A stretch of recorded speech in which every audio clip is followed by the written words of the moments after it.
Surveillance video captures the brazen attack in broad daylight. A cyclist stabbing a delivery man in the back. The NYPD now investigating. From New York to Chicago to Cincinnati, violent crime surged this weekend. At least 11 people killed, 55 wounded in 10 mass shootings across 7 states. Oh! In Austin, Texas, 1 killed, 14 wounded. In Savannah, Georgia, 1 killed, 7 wounded. These senseless acts of gun violence in our community have to stop. Just this year in the U.S., there have been 273 mass shootings, defined as any incident where 4 or more people are shot.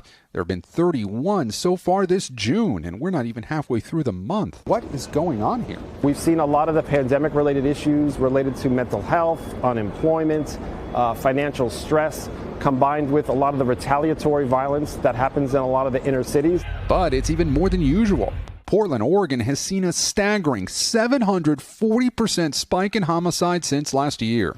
In this neighborhood with children watching, bullet holes are now common. My wish for people out there who have guns to stop killing people. Experts say gun violence usually peaks in August, so police departments across the country are concerned this trend could continue as more COVID restrictions are lifted. Lester. Thanks for watching our YouTube channel. Follow today's top stories and breaking news by downloading the NBC News app.